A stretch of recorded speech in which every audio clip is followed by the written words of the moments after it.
Então vamos dar início a esta edição. Hoje nós temos na bancada só pessoas especiais. Eduardo Casarotto, grande casão psicanalista. Buenas tardes, meu querido. Fala, Fá. Prazer de estar aqui, cara. Prazer, ouvinte. Valeu. É isso aí. Hugo D'Avanço, produtor audiovisual. Olá, amigos. Muito obrigado aí pela presença de todos. E vamos que vamos. Falar de cinema aí. Todo mundo gosta, né? E ela, a incrível Fabá Perguntadeira. Fabá Fantástica Perguntadeira. Boa tarde, minha querida. Boa tarde, bom dia, boa noite, Brasil, bom dia, Itália. Vamos lá. É isso aí, bom dia, mundo, né, cara? Detalhe que a pessoa que está mundo. ouvindo a gente, ele pode estar ouvindo à tarde, à noite. Então, seja o momento que for, receba as nossas congratulações. Hoje, nós temos aqui uma pessoa extremamente especial. É um grande amigo meu. É um cara que é um inovador. Ele é um visionário do audiovisual brasileiro. O audiovisual brasileiro deveria ouvir mais desta pessoa. Com vocês, o diretor, produtor executivo e agente Marcelo Caldas. Boa tarde, meu querido. Como é que tá? Tudo bom?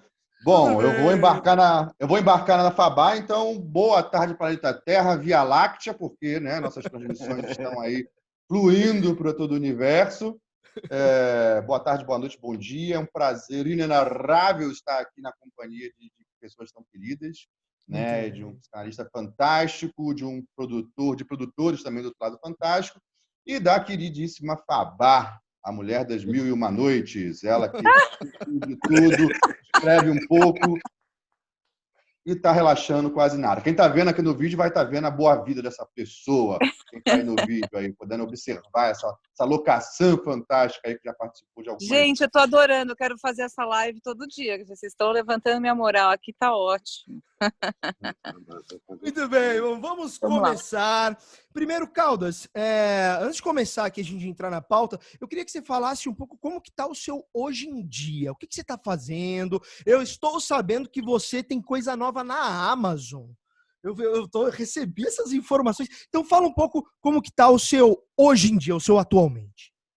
O atualmente está bom, né? A gente nesse momento está no meio de uma pandemia, né, mundial ainda, e a gente está se reinventando, tem que se reinventar, né? O que a gente produz, como a gente se desenvolve, como a gente se comunica, né? Tem o tal do novo, né?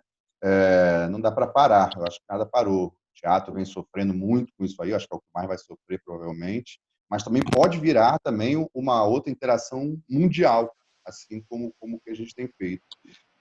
Eu sou da crença de que a crise está aí, eu sou da leitura de 1929, né, com a grande crise que nós tivemos no mundo também, em que mais se divulgou possibilidades e oportunidades do que qualquer coisa. É meio complicado falar em oportunidades, porque a gente está vivendo uma pandemia, não é só uma crise financeira, né? Diferente dessa última grande que ocorreu.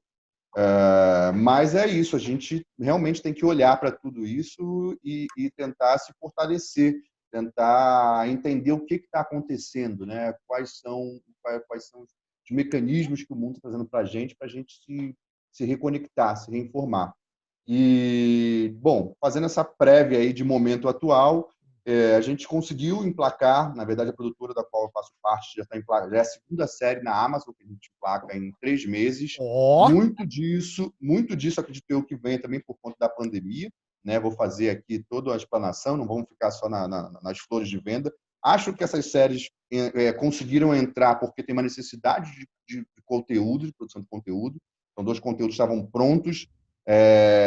Pensando nesse momento de reinvenção, a gente hoje lá na produtora realmente a gente já faz um longa pensando nele em formato de corte de série, porque tem um apelo e tem tido mais entrada dentro das plataformas de VOD. Então a gente realmente já está produzindo, já na pré-produção está pensando em como é que isso pode vir a ser um produto, né, híbrido, duplo pelo menos.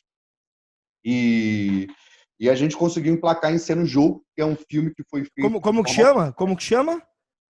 Chama-se Em Cena o Jogo. Vai lá na Amazon. Vai lá na Amazon, assiste, compartilha. né? Depois faz críticas aqui no canal, aqui embaixo, não sei se vai ser chat embaixo aí, mas precisamos dessa visibilidade, porque é uma forma de negócio que nós estamos fazendo. A gente ganha, na verdade, por visibilidade, né? Então, a gente precisa realmente que se fomente. É um pouco parecido com um plano de negócio da Amazon com os livros. Então, a gente está fazendo toda essa força, fazendo todo esse movimento para que as pessoas realmente consigam assistir e que a gente consiga viabilizar produções como essa, né? Produções que foram feitas, não foi só criativa na forma né, da criação, do roteiro, da direção, do artístico, mas também foi criativa na forma de produzir, né, de captar os recursos. É uma produção extremamente independente, né? As duas foram extremamente independentes, assim, independentes quase todas são, mas eu digo de recursos de fundo setorial, né? É uma série que é possível ser feita porque é uma série... os VODs quebraram esse paradigma de séries de 13 capítulos, de 50 minutos, Mas que era como quase que... uma obrigação. Como que você financiou? Você falou que não usou nenhum fundo. Como que você fez essa captação, essa produção? Eu tenho um projeto, eu vou partir desse diálogo, eu tenho um projeto chamado Mentores em Cena, que transformou-se em Mentores Lab, e que a gente discute isso. Eu faço parte já há cerca de 5 anos do movimento de economia criativa do Sebrae, né, que hoje é Sebrae Lab também, dentro da cadeira do audiovisual. A economia criativa ela tem algumas cadeiras, assim como audiovisual, música, entre outras.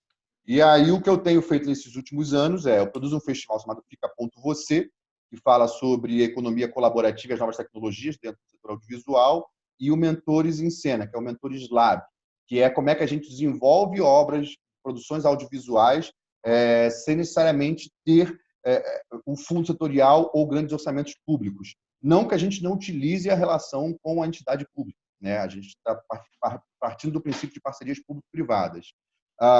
E a partir dessas ações que vocês podem pesquisar na internet, tem site, tem rede social, a gente desenvolveu uma ação. Era um roteiro, é lógico que não é qualquer roteiro que pode ser produzido de forma independente, não é qualquer roteiro que você idealize, que você consiga, né, desenvolver. Tem que ser um roteiro contemporâneo, tem que ter um pensamento de produção dentro dele, de número de locações, de tempo de filmagem, de acordo com o orçamento que você tem. Então, tem toda uma conjuntura para que isso aconteça. E a gente produziu oficinas, né? Oficinas para preparar, na verdade, profissionais para estarem dentro do nosso projeto. E a partir dessas oficinas que a gente produziu, de direção, de fotografia, né, de atores, que deu um elenco, assim, o acting dessa série está sendo super elogiado, os atores estão muito bem. A partir dessa sequência de oficinas que a gente produziu, a gente conseguiu fazer um financiamento, a gente chegou a um orçamento de cerca de R$44 mil, que legal, a partir dessas oficinas, e a partir disso a gente financiou. E as pessoas que trabalharam, que fizeram parte dessas oficinas, foram selecionadas, não foram todas, né, mas foram selecionadas para estar junto. Essas pessoas não foram as diretoras, por exemplo, o cara que fez a oficina de fotografia não foi o diretor de fotografia. Existia o professor que era o diretor de fotografia e ele tinha mais ali 3, 4 assistentes. Assim como a arte, assim como a direção, que não foi exatamente o diretor, o cara que fez a oficina de direção, mas ele esteve trabalhando ali na assistência de direção, continuidade, todo o corpo que envolve essa equipe de direção. Né? A gente tem núcleos. No audiovisual, a gente, não sei se todo mundo aqui é do audiovisual, mas no audiovisual a gente tem diretores, não tem só o diretor, que é o cara que idealizou, mas tem diretor de arte, fotografia, né? Tem toda essa cadeia. Tem a diretor de produção. Sim, Casão, pergunta. Desculpa te cortar. Pergunta. Até para quem não é quem é do audiovisual e quem não é do audiovisual que escuta a gente, esse orçamento de nem R$50 mil que chegou, não é um orçamento normal de produzir nada, né? Para quem conhece um pouco do mercado, assim, você faz o que com R$50 mil? É nada, assim, é o dinheiro de você paga o roteirista. E essa filosofia de vocês de produzir, não acho que nem roteirista você paga, assim, né? É isso. Essa filosofia de trazer uma forma diferente de produzir, você não acha que a economia, assim, os preços estão inchados do mercado? Não estão muito... Esse estrelismo talvez do mercado não incha essa economia? Dá para fazer mais barato e ter a mesma qualidade? O que você acha? Então, dá sim, né? A gente tem grandes produções que uma só pessoa está ganhando aí em termos de 120, 220 mil reais. Isso, né? Dentro de um padrão americano é um outro case. Mas, bom, essa pessoa tem o direito, tem um legado histórico, provavelmente, para isso, mas dá para fazer, né? Isso a gente pode afirmar isso cerca de 4 anos para cá. Isso também não é uma coisa, pô, sempre se pôde produzir, não. Não. Existem revoluções tecnológicas, existe uma abertura de mercado e existe hoje, inclusive o YouTube influencia nisso, preparando pessoas aí, né, dentro das suas plataformas. Você tem vários cursos que não chegam sem informações, mas cursos para a parte técnica de edição, montagem, fotografia, que você consegue aprender até né, em vez de pagar um curso caro, aprender algumas coisas. É lógico que a relação de alguns mentores, professores, realmente está mais fechado. Mas é possível, sim, produzir, tanto que a gente produziu. É uma série que tem todo um caráter profissional, porque senão não teria sido aceita numa plataforma internacional, uma potência que é uma Amazon. Exato. Exato. Mas é aquilo, a gente partilha do conceito do 3C, né, dentro das nossas produções, que é o criativo, compartilhado e colaborativo. Ou seja, todos os lucros que a gente tiver, é um conceito até que não chega a ser uma invenção minha, mas é um conceito do qual eu abraço.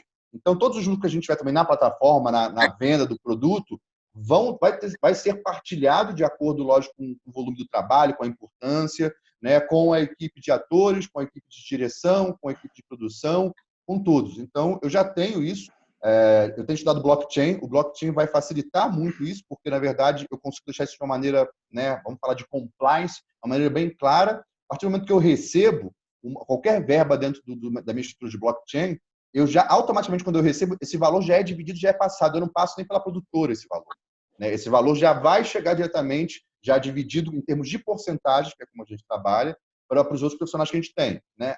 Independente do blockchain, isso pode ser feito também pessoalmente. Então, qualquer venda, são todos parceiros. A gente tem uma rede de colaboradores. E também a gente só consegue desenvolver dentro desses valores realmente com essa rede. A gente tem mentores que conseguem olhar para um projeto e avaliar. A gente tem pessoas que são do mercado, que já produziram projetos de 15, 20, né, milhões, e que conseguem olhar de uma forma criativa para as produções e dar um aperto, digamos assim, dentro do roteiro, do desenho de produção, né, na atuação. O nosso preparador de elenco, ele trabalhou em praticamente boa parte dos grandes filmes e séries hoje que tem no Brasil.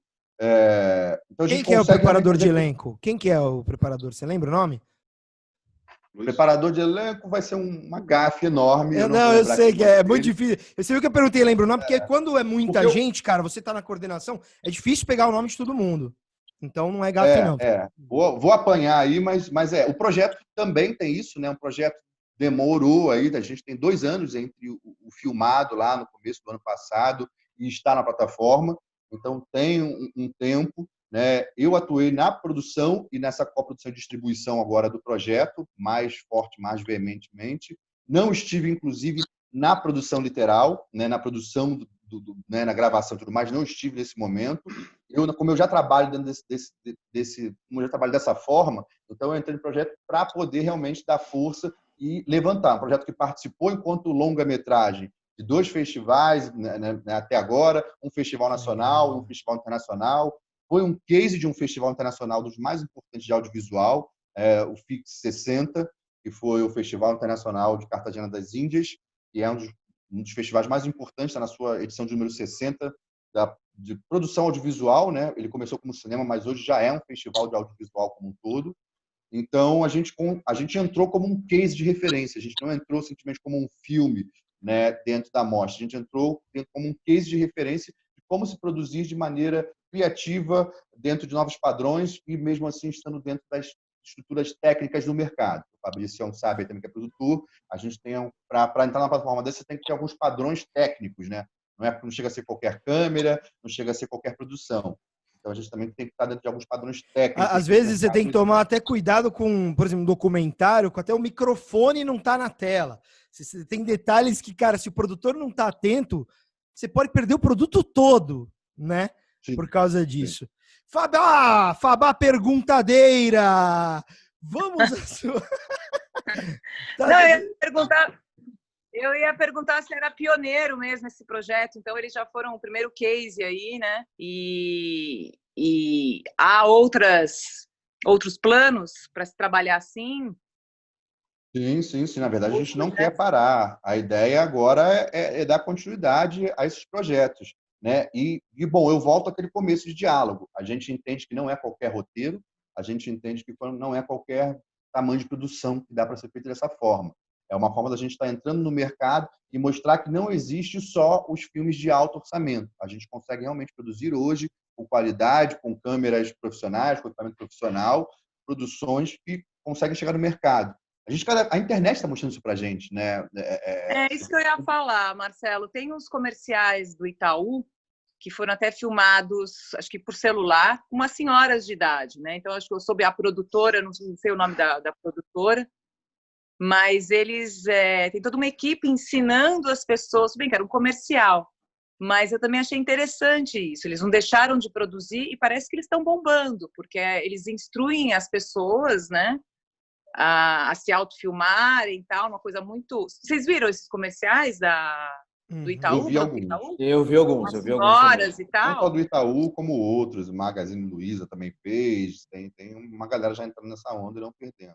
E o custo É, disso, né, Fabá? Como é que é isso? Porque antigamente você montava era um cenário que você fechava um estúdio para publicidade. A gente está Bilhões. falando a gente tá falando de projetos de 1 milhão para começar uma publicidade com uma agência grande, né? E aí representava-se o custo disso, porque você montava um cenário, você alugava uma produtora, você montava toda uma estrutura para aquilo. Mesmo quando fosse para parecer que era em casa, era montado um cenário inteiro de uma casa para que isso desse o tamanho do valor da produção. E aí, como é que fica isso? Como é que ficou esse valor da publicidade, inclusive? Hoje a gente já, há cerca de um mês, a gente, né, internamente aqui brinca de que a Globo virou Facebook. A Globo acabou de abrir um processo onde você entra no aplicativo próximo ao que o Facebook faz, né, em que você coloca uma arte lá e consegue vender publicidade dentro das TVs regionais e dentro das afiliadas que ela tem de produção. E você, pessoa, na verdade, pessoa lojista, pessoa dono de uma marca, consegue pessoalmente fazer isso, acabando, né? Acabando não, porque sempre vai existir mercado para todo mundo que é criativo. Né? A tecnologia vai cada vez mais crescer e tomar mais conta do mercado, literalmente. Mas, tecnicamente, você acabou com o mercado de agências no interior do estado e de boa parte do Brasil e acabou com a produtora, porque você produz qualquer coisa ali que pode virar... Qualquer coisa não, porque tem um mínimo padrão de qualidade ainda. Mas você produz um conteúdo que, se for uma identidade visual, se for só uma imagem, ela está lá entrando dentro de uma chamada com um custo altamente baixo e alcançando ali os veículos de comunicação. Isso era Isso a gente está impensável falando... em 8 anos, em 5 anos atrás. Isso era impensável. Sei lá, 3 anos Impensável, atrás. indiscutível e podia dar prisão até. Hugo Davanço, tem que sua perguntinha, Elgão. enxuta, né? Vamos lá. Eu queria saber, Caldas, o seguinte: a gente como trabalha com o mercado aí, a nossa ideia é que a gente produza mais filmes, tenha mais dinheiro para poder fazer isso, leve o cinema para mais pessoas aqui no Brasil. Só que eu vejo que rola um preconceito que é muito feio, na verdade, de brasileiros com os próprios filmes aqui. Uma galera fala mal, que geralmente é uma pessoa que não assiste. Queria saber se você acha que é só eu que vejo isso, você vê isso. Existe preconceito com o cinema nacional? E se você acha que existe, e eu acho que existe, por que você acha que existe, cara? Que isso é uma coisa feia, bem feia. Eu vou falar sobre o preconceito até como um todo.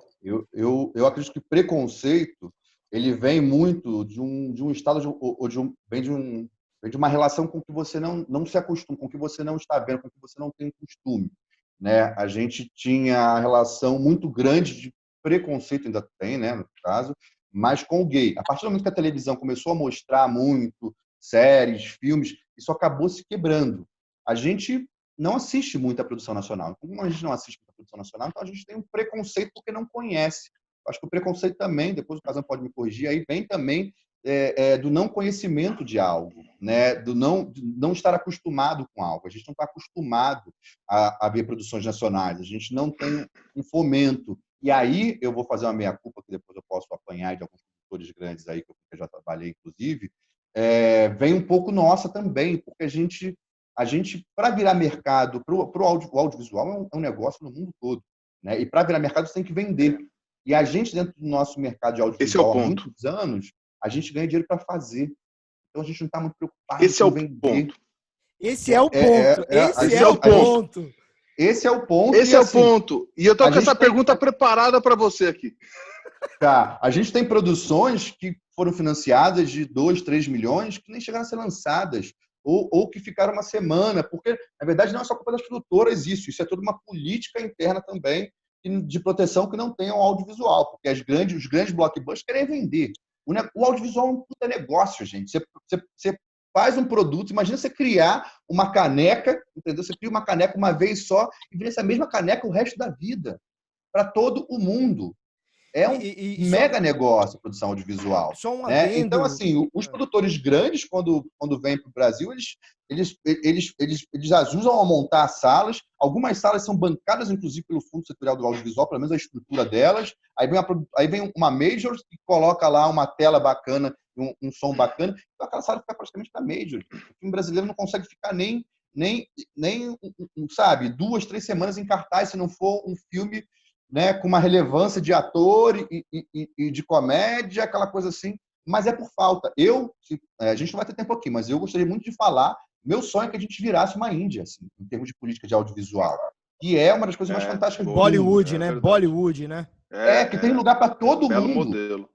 Tem lugar para todo mundo. O governo ajuda também na Índia, só que o governo paga... A gente tem algumas questões de compliance, digamos assim, né? Eu não vou citar aqui, mas eu já assinei coisas já de valores acima, tipo, né, fazer devoluções. Mas, assim, lá o governo paga, porque também isso é em todo lugar do mundo. O governo paga uma parte, a metade do salário do funcionário, como lei de incentivo. E você tem de 10 da manhã à meia-noite cinema funcionando com filmes bollywoodianos, e que vão desde a produção que a gente faz, e produções menores ainda, produções bem menores, que são as produções da parte da manhã. O cara abre uma produtora na garagem da casa dele. É negócio lá. E a cultura está envolvida tão forte nisso que tudo tem. Eles fabricam... próximo Avatar do James Cameron está sendo feito aonde? Próximo grande Avatar. Hollywood já se abriu. Índia? Tá feito na Índia. Nova Zelândia, não é também? Filmado na Nova Zelândia, tem produtora indiana. Assim, os caras estão, de uma certa forma, dominando o mercado. Não sei se já produzem mais em termos de volume, em termos de quantidade, ou tão quanto o mercado americano. Assim, e tem isso. O ticket do ingresso, por ter um fomento, é super barato, estaria com acho que torno de R$2,50, que faz uma profunda diferença, vamos falar sobre isso, porque também são vários fatores que levam, não é só o produtor que não pensa muito em vender, né? Não é só, aí parte para a política mesmo, né? De um protecionismo, digamos assim, para o nosso próprio mercado. Então, são várias ações que ocasionam a gente realmente ter esse preconceito com o filme, porque a gente não assiste, porque a gente não conhece, tem filmes ótimos, e quando as pessoas assistem, elas se envolvem quando conhecem, quando tem a possibilidade. Esse comportamento do resultado, pensar na venda, essa é uma forma americana de pensar, tipo, eu tenho que dar resultado, é um business, como você falou, isso é um negócio. Você não acha que esse modelo antigo brasileiro não deixou, na verdade, as próprias pessoas do audiovisual arrogante? Porque você pega 5 milhões, produz um filme, todo mundo recebe e tem menos de 1.000 pessoas nas salas. Todo mundo sai como artista, todo mundo sai como bonitão, mas, na verdade, ninguém assistiu. Então, eu tenho esse número. Você também deve ter mais de 80% dos filmes produzidos em 2019 teve menos de 1.000 pessoas na sala. Ou seja, só que essa galera toda recebeu dinheiro. E todo mundo com o ego lá em cima, se achando artista. Esses caras, eu dou preparação de elenco. Ontem eu preparei um ator de Los Angeles, que ele vai gravar um filme. E estou preparando um outro aqui no Brasil. O cara de Los Angeles é muito maior, absurdamente maior que o brasileiro. Não dá para preparar o brasileiro, ele é extremamente arrogante. Ele é estrela, ele não escuta. Os profissionais brasileiros, você não acha que a gente tem uma arrogância muito grande por falta de... Porque a gente se torna um profissional mais competente quando a gente é forçado à venda, focado na venda. Eu preciso vender, então eu preciso ser melhor. O brasileiro não teve essa força, ele não teve essa pressão. Ele não tem isso no mercado, e agora está tendo. Como o teu filme, tem que ser colaborativo, todo mundo vai receber no final. No final, se vender, todo mundo recebe. Então, precisamos ser melhor. Precisamos fazer um negócio do caramba aqui, que não era assim. A gente vivia meio numa redoma. Sei que é meio polêmico o que eu tô falando, mas essa é Eu acho que é bem isso polêmico. no audiovisual. É polêmica! É bem mas Eu assim, vou, só para vamos colocar esse complementar. fogo aqui. Eu acho que são todos bem. artistas mesmo, bem vitoriosos. Assim, muito difícil fazer cinema, né, Casão? Bom, mas deixa o Marcelo responder. E só para complementar e jogar isso que o Casão falou aí com uma informação adicional, quando a gente fala que a gente produz audiovisual no Brasil e que as pessoas ganham, na verdade, quando a gente pega um dinheiro do governo, isso é uma pesquisa da FGV, eu não lembro o cifrão exato, mas é mais ou menos isso. A cada real que o Estado põe, volta para ele, pela cadeia de impostos, 1,70, mesmo se o filme sequer for exibido. Então, você imagina que investimento que você põe R$1 e volta 70% em 1 ano e meio, 2 anos. Então, assim, além da dificuldade de se produzir cinema no Brasil, que acho que hoje é um dos maiores desafios, ainda mais na realidade política atual que a gente tem, a classe artística, além de gerar emprego, de sustentar famílias, devolve para o próprio governo mais de 70% em cima do investimento base dele. Então, eu acho que a gente tem que pensar na venda, porque a gente pensa na produção, mas mesmo se só pensar na produção, a gente já entrega muito para o Estado que deveria fomentar isso sem pensar em retorno. Mas eu concordo que a gente precisa tornar um pouco mais industrial a coisa. O que você acha, Caudilho? Você pensar em resultado, cara. Eu vou começar em cima da tua fala e vou para a fala do Casão. É meio isso, assim. Primeiro que a gente não usa dinheiro que não é do próprio audiovisual, né? Isso fica já bem claro aqui. O Recine, todos esses fundos que a gente tem não são dinheiro de imposto do cidadão brasileiro. São verbas do próprio audiovisual, de venda de ingresso, né? Todos esses fundos das empresas de telecomunicação que distribuem audiovisual. Isso que a gente está fazendo aqui é audiovisual, gente. É audiovisual. E isso é taxado no mundo todo. Assim, não somos especiais em nada disso. Tá bom? Só para que fique bem claro para quem está ouvindo que não entende muito. Então, a gente tem... E quando a gente fala realmente desse valor de que retorna quase 70%, a gente está falando que o audiovisual ele está interagindo praticamente todas as cadeias da manicure, que vai ter um emprego, né, da cabeleireira, da padaria, né, do comércio local, porque muitas vezes o filme não é só filmado na própria cidade do Rio de Janeiro, em São Paulo, tem filmes filmados, né, tem produções sendo filmadas no Brasil todo. Então, a gente está falando do supermercado, do cara que vende pipoca, da ação de cinema. A gente está falando de uma cadeia enorme que gira uma produção, né, de evento como um todo, principalmente de audiovisual, que é o que a gente está sendo aqui. Então, produzir evento é um negócio muito bacana, muito rentável, no mundo todo, inclusive. Né? O showbiz americano é uma coisa absurda. Né? Em qualquer lugar isso vira um grande mercado, né? Como também aqui no Brasil. Então, é um giro muito grande, né? Que chega na padaria da esquina, de repente, da onde está acontecendo a produção, onde tem uma externa de um dia, que chega no mercado, que chega no catering, que chega que chega em todas as cadeias, diferente de várias outras. No hotel, passagem, né? Tipo, no hotel, passagem, chega diferente de várias outras indústrias que existem no nosso mercado, né? Que são muito limitadas ali a sua relação de abrangência, que no máximo paga um salário, está tudo muito retido dentro de uma mega empresa, de um mega negócio. Indo agora para a fala do Casão, eu trabalhei já dentro de televisão, você tem que até falar com uma atenção, né? Mas eu trabalhei dentro de televisão, eu já trabalhei, né, com produtora fora, já, né, com grandes produtores e tudo mais, e existe realmente uma complicação de alguns artistas, dos mais jovens, infelizmente, dos mais velhos, você não encontra isso de forma nenhuma. Pessoas que construíram o teatro, que criaram o Teatro Nacional, TBC, né? Pessoas que realmente faziam isso porque amavam, porque eram prostitutas, né? Que a sua carteirinha na época eram pessoas que eram altamente difamadas, fazer teatro era para quem queria muito. Guerrilha, né? Guerrilha total, e fazia teatro, se você for perguntar a qualquer ator aí grande, de terça a domingo. Na segunda-feira era o dia de folga, aonde no começo, nas segundas-feiras, os caras já vão fazer televisão, que não era uma coisa tão rentável. O teatro, sim, era rentável. Então, tem essa galera aí que construiu o que a gente tem, os caminhos que a gente tem hoje, que realmente não partilha desse Verdade. mesmo conceito, mas assim, tem muito jovem. Eu vi muito ator que fez um curso e entrou na televisão e já era ator. Né? E já era ator e não tinha, né? Tem ator galã de televisão que deu entrevista falando que não sentia necessidade de ler, não precisava ler, que não precisava, sabe? Tem Eu atores, vi muitos isso, cara. atores. Falando de um, mas assim, são muitos. Esse foi o que falou, né? Esse foi o que falou. Mas assim, tem muitos atores que partilham desse mesmo conceito. Muitos, assim, muitos Bizarro, mesmo. né? Bizarro. É isso aí. É bizarro. Que não precisa Tá. estudar como um todo. Não é só ler o livro, não precisa estudar porque já é ator que está na televisão. E é um pouco como a sociedade encara também. Né? É um pouco como se você vai no Uruguai, cara, tem atores de teatro que são reconhecidos na rua. Você vai em outros lugares, né? É um pouco também um retorno da sociedade para essas pessoas.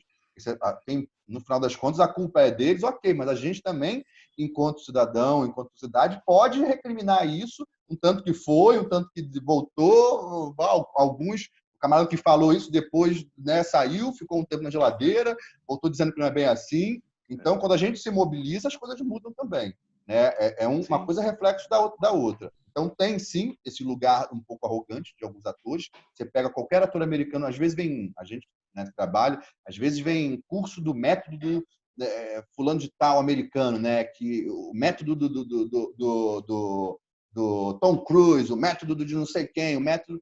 Você está brincando, assim, né? O cara, na verdade, está falando que ele partilha daquele método. Sendo que qualquer ator americano né, que se forma e tudo mais, que tem tudo, ele é um talento, né? Eles chamam lá de talento, você se forma meio para cantar, para dançar, para tudo. Aqui, se um ator canta, ele é cantor. Se ele, né, agora está acabando isso também.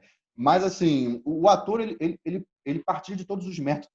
Não é que o ator trabalha só com aquele método daquele diretor que veio aqui, que você fez o curso como ator aí, falou, pô, não, método Tom Cruise, não. Ele conhece praticamente todos os possíveis métodos que vão encaixar para um determinado tipo de trabalho. Então, é muito maior, assim, quando você tem... E é por isso, cara, exatamente por isso mesmo que eles são assim. É isso aí. Eles têm que ser bons. Isso você vai pegar, se você for buscar entrevistas de atores americanos falando no começo e meio de carreira, os caras são produtores executivos, entendeu? Independente do tamanho dele. Os meus atores são produtores executivos. Né? E a gente financiou a série quase que inteira com os 44 mil, mas a gente teve 2 ações de marketing, porque era uma série que propicia isso, né? É uma série que a gente fala desse universo, voltando agora aqui do Encena Jogo. Então, na verdade, é um reality show, é o primeiro reality show do Brasil, né? É uma série de ficção, detalhe, né? Mas a gente conta isso como o primeiro reality show do Brasil que vai promover o maior ator da televisão brasileira. Né? São 6 atores homens, 6 atores mulheres que vão estar ali disputando. Então, é um game que você vê o pela frente e o por trás da câmera. Então, quem é ator vai se deliciar. Quem gosta de audiovisual vai se deliciar com as coisas que acontecem, que já ouviu ou que já passou, não sei, né? Que acontecem mesmo, muitas coisas, você tem tudo dentro disso. Racismo, homofobia, tem tudo ali colocado dentro desse misto assim, do nosso roteiro. Coisas que acontecem, não só no audiovisual, mas em vários setores.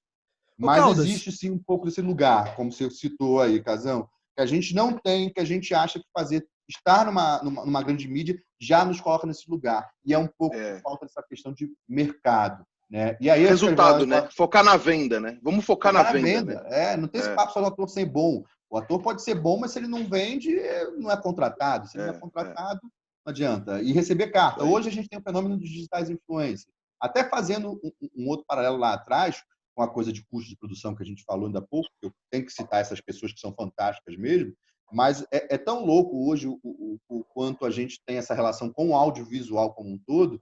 Você tem programas como um Choque de Cultura, né? Não dá para a gente não falar em termos de produção e custo de Choque de Cultura, que é pessoas que não são qualquer um, eles não simplesmente chegaram e fizeram seu canal. Todos são do audiovisual, já fizeram produções em TV fechada, são todos profissionais de audiovisual, não são pessoas que ótimos chegaram... profissionais. Ótimos profissionais, inclusive, né? Sou fã né? Parte deles fez uma série que eu sou fã, que era do Canal Brasil, que era o Larica Total.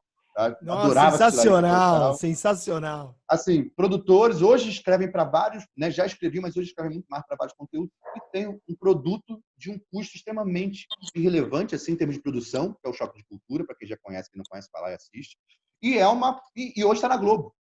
E quando estreou, acho que a primeira temporada na Globo, inclusive eles fizeram uma coisa mais enfeitada, não funcionou tão bem quanto ele com baixíssimo custo. Então não é bem só uma grande produção que as pessoas querem ver. As pessoas querem produto criativo, as pessoas querem uma coisa que realmente toque elas, que não sabe, subjugue somente o espectador, porque existe, na verdade, espectador, e existe público para tudo, né? Regras de marketing, então existe público para tudo. O Woody Allen nunca vai vender como nenhum outro filme comercial americano, mas ele vai fazer filme o resto da vida, porque ele tem uma base de fãs, ele tem uma base de relação de pessoas ali que já fazem sentido para quem vai produzir. E ele não está nem aí para os efeitos especiais, para tudo aquilo. Ele está ali com a câmera registrando um diálogo e uma necessidade de uma história que ele quer contar. E ponto. Né? Então a gente também partilha um pouco desse conceito aí. Fora isso, é isso. O fenômeno de um Whindersson Nunes, que simplesmente liga uma câmera. Isso é audiovisual, né? Quando eu falo audiovisual, porque é tudo misturado hoje. Você pega o seu celular e escolhe o que você quer ver na sua televisão. Né? A televisão já só sai para ligar e desligar. É quase que um quadro, uma moldura de tela. Já não é mais aquele equipamento, né? Para uma parte da população brasileira, não para toda. Né? Mas é para onde a gente caminha. Mas, Marcelo, nossos artistas são símbolos aqui da nossa resistência, né? E hoje eu estou me propondo assistir a primeira peça por um canal, né? Uma peça de teatro. Eu queria saber o que você acha, assim, você acha que isso pode inaugurar um novo gênero, né? Por um outro lado, tem outros atores muito engajados que não vão deixar, né, o teatro morrer e estão aí se propondo a fazer esse tipo de apresentação. Como é que você vê esse novo formato? O teatro nunca vai morrer, a não ser que realmente as máquinas façam uma lobotomia, todos nós, porque o teatro, a arte nunca vai morrer, né? A não ser que a gente entre na Matrix, literalmente, naquela lá do Neo, lá da produção americana. Mas não vai. Eu acho que a gente, sim, inaugura uma nova forma, porque é importante o palco para o ator, então o teatro faz sentido, sim. Né? Por que não produz, então, de casa? Não sei por que é importante o palco, essa relação que já existe do ator com o palco, mesmo sem plateia, mesmo que a plateia sejam 3, 4 câmeras filmando. O que me aumenta é a possibilidade. Eu já produzi teatro. Assim, quantas pessoas não conseguiram assistir minha peça porque não tinham tempo ou porque fica ali um período de 1 mês e meio, 2 meses no máximo em cartaz, até porque se ficar muito mais também é cansativo. Quantas pessoas não estavam precisando de se conectar muito mais através do querer do que das possibilidades que o mundo propunha para ela, que era de chegar no lugar, que era de comprar um ingresso, que choveu no dia. Ou seja, a gente inaugura realmente um novo movimento. E para tudo que é novo, precisa ser visto, precisa estar sendo falado, precisa estar sendo vendido. O que acontece com o teatro é uma coisa fantástica também, porque vai continuar sendo ao vivo, né? Vai continuar sendo diferente do cinema, de qualquer outra coisa, por mais que seja através de vídeo. Né? É a possibilidade de você, num teatro que caberiam 30 pessoas, ter 30 mil pessoas te assistindo. Para esse lugar que a gente pode ir, inclusive, falando de produção. Uma coisa que era muito mais limitada pode ser muito maior, ao mesmo tempo aí é começar a pensar. Essas parcerias podem ser feitas com, né, as lives que a gente faz podem ser começar a pensar em parcerias com bares que não vão conseguir ter tantas pessoas, com outros estabelecimentos. A gente teve, no começo da grande crise, né, a gente teve lá aqui no Rio, no CCBB, um encontro das companhias de teatro, um encontro mundial das companhias de teatro. E todo mundo, na grande crise, né, na grande crise financeira, não da pandemia, Portugal, na época, eu lembro que uma companhia falou, Portugal cortou 70% das companhias que tinham 60% das companhias que tinham fomento público, né, ela cortou por uma questão de segurar a grana, ou seja, companhias que eram financiadas pela cidade, pelo Estado, não sei exatamente, foram cortados os financiamentos. E as que tinham, as que continuaram reduzindo pela metade. O que essa galera fez? Essa galera pegou as companhias que tinham, começou a criar interações artísticas de teatro dentro de pubs, de bares. O teatro, o roteiro do teatro virou meio que gincana. Eu assisti 4 peças que eram meio que uma gincana. Você participava, o cara recolhia informações de pessoas do mundo. Então, era muito mais interativa, né? Ao vivo ali, interativo. Então, os pubs começaram a receber peças de teatro, outros lugares se reinventou, e aquelas pessoas não deixaram de existir enquanto companhias de teatro. Ficou um pouco mais difícil, mas depois que esse processo vai passando, também você vai virando uma referência. Né? E eu acho que a mesma coisa vai acontecer com o teatro. Eu, sinceramente, acredito que mesmo que a gente consiga uma cura da vacina, pelo que já se fala já há muito tempo, a gente vai viver, acho que, em processos pandêmicos agora no mundo. Isso é Marcelo Caldas, né? Não sou presidente, não sou ministro de nada. Isso é o que eu acho, de acordo com o que eu estudei, com o que eu li, com o que eu vi, né, até agora. Mas eu acho que vai vir uma Covid 2021. Não estou sendo pessimista, não. Eu só acho que a gente vai ter que realmente se reacostumar, né? E tanta coisa mudou lá, naquele momento que a gente teve a peste, lá no começo do século. Tanta coisa mudou, né? Não dá para falar como uma coisa boa, porque muita gente morrendo, a gente tem desigualdade social. Não dá para usar essa fala. Mas muita coisa vai evoluir, né? Vai evoluir. Eu acho que a palavra seria evoluir, né? Em cima do que a gente está vivendo, do que está acontecendo. E eu acho que a gente tem que se reinventar sim, porque não é uma reinvenção para este momento atual, é uma reinvenção para a nossa sociedade. Isso vai se manter. Bom, Caldas, entrando aqui, depois a gente vai falar mais de reinvenção daqui a pouco sobre as plataformas de streaming, mas eu quero aproveitar o momento para entrar num tema polêmico também. Nós gostamos de polêmica aqui neste programa. E, como você sabe, no final do ano passado, se não me engano, no dia 30 de dezembro, ou 28, 29, agora não lembro, o presidente Jair Bolsonaro vetou a renovação da lei do audiovisual, né? E recente, 2 semanas atrás, a gente recebeu a informação que o fundo setorial está negativo. Ou seja... Tinha 1 bilhão, né? Exato, tinha mais de 1 bilhão, aí o Bolsonaro tirou 43%, foi para 700 e poucos milhões, zerou, ninguém sabe explicar o que aconteceu, a Ancine está devendo explicação, enfim. A gente está falando dos principais mecanismos públicos de financiamento do audiovisual, e que financiavam 90%, em média, 90% das produções do Brasil. O que vai acontecer com o audiovisual se esse cenário se mantiver por mais 1 ou 2 anos? Voltando aqui a afirmar, né, que esses fundos são de dinheiro do próprio setor, não tiramos de ninguém, não tiramos de nenhum lugar, diferente da Rouanet, não endemonizando Rouanet, pelo amor de Deus, que precisa ter fundo de cultura, né? Todo o mundo tem, não é do Brasil, não é só no Brasil, essas coisas acontecem. A Casa Branca financia filmes americanos. Boa! Guerra lá, né? O Bollywood está crescendo. A China, ano passado no Rio de Janeiro, produziu, que vai ser a próxima Índia, né? Em termos de produção audiovisual. Verdade. Em termos de conteúdo, assim, a China produziu 4 festivais totalmente fechados de festival Brasil, Rio, China. Eu acho que fez um pouco disso no mundo todo. A China produz com dinheiro público 90% do conteúdo da TV produzido por chineses com dinheiro público. Só para deixar claro. Sim. Assim, o edital lá é o seguinte: se você é bom, fez alguma coisa que funcionou, independente, o cara te contrata. Não tem esse papo de amigo do amigo. É quem aparece. É quem se desenvolve e aparece. E aparece através de verdade, isso em todo o mercado. Igualzinho aqui. Isso em todo o mercado, na verdade, de sério, né? Porque você pega grandes diretores americanos, os primeiros filmes dele foram filmes independentes. Né? Lá você tem um aporte financeiro que você pode se formar e pegar um empréstimo para poder produzir esse filme, né? Igualzinho aqui no Brasil. Qualquer detalhe. Você lá, você também tem algumas fontes. Tem as cidades que querem que você filme lá. O Canadá fez isso durante muito tempo e que dão também incentivos financeiros que são regionais, especificamente. Então, também tem isso, né? Crepúsculo utilizou isso, né? Eu comecei a entender, na verdade, do quanto é importante a venda foi a partir do filme Crepúsculo. E eles investiram mais dinheiro no marketing do filme do que na própria produção do filme. Isso aí. E o filme, porque quem assiste o filme vê que é uma produção super simples, BO, gravada no interior de uma cidade dos Estados Unidos. BO é baixo orçamento, tá? Para quem BO, baixo orçamento.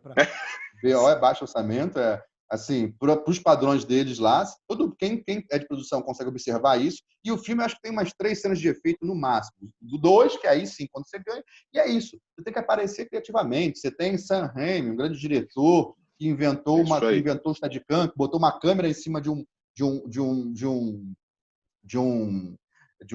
como é que é uma coisa, bandeja de garçom, e criou um conceito estético de cinema de terror, né?